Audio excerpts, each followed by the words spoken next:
Welcome to today's edition of 3-Minute Halacha. We've been studying the melacha of tofer, of sewing, which is attaching two separate pieces of material or two separate items, typically sewing, but it could also include gluing the two things together, could be considered tofer as well. If that's the case, what is the halacha regarding using post-it pad notes on Shabbat? On the one hand, a post it note has glue on it, and so it should be prohibited. On the other hand, it is designed not to remain in place, to be completely temporary and to be moved around very easily. Perhaps the adhesive is not enough to consider it tofer, or perhaps, as the Chazon Ish notes, when we're talking about glue versus sewing, perhaps the temporary nature should be sufficient to allow that to take place on Shabbat, based on the Ramah in Siman Shin Yud Zayin 317, Sif Gimel. Ultimately, there is a three-way machloket as to whether or not we're allowed to use post-it pads. The first position is that it's prohibited. This position is taken by authorities such as Rabbi Willig of Yeshiva University and Rabbi Sobolovsky and so many others. And their reasoning is that post-it notes often remain in place for a very long time. As a result, it's not temporary in nature. It does have the adhesive. And why rely on a specific leniency when it looks like gluing two things together?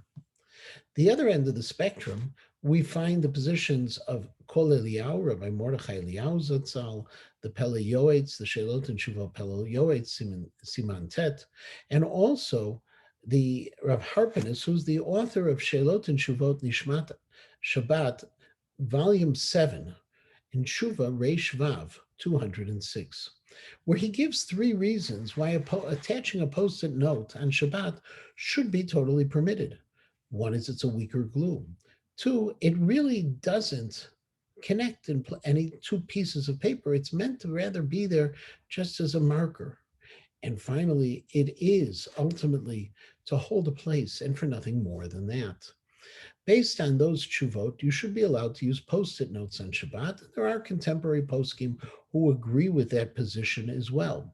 However, there is a middle position, and that's the position of the Shmirat Shabbat Kilchata, who permits attaching post-it notes on Shabbat.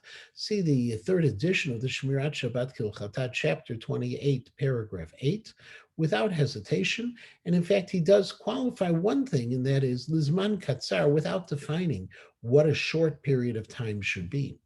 Nevertheless, the Shmirat Shabbat Kilchata rules that by detaching the individual notes from the pad, that should be prohibited.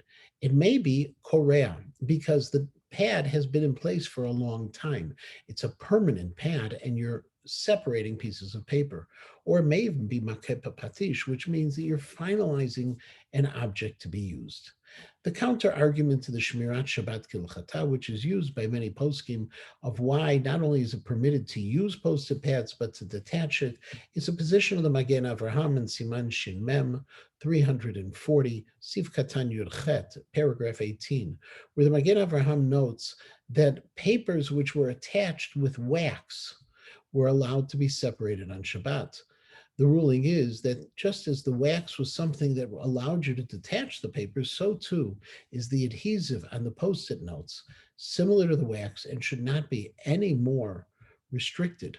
And therefore, we find those three positions not to allow it to be used at all, to allow it, the individual notes to be used, but to insist that those notes be detached before Shabbat, or to allow both detaching the notes and attaching them without the hesitations of what could be a prohibition of korea or tofer.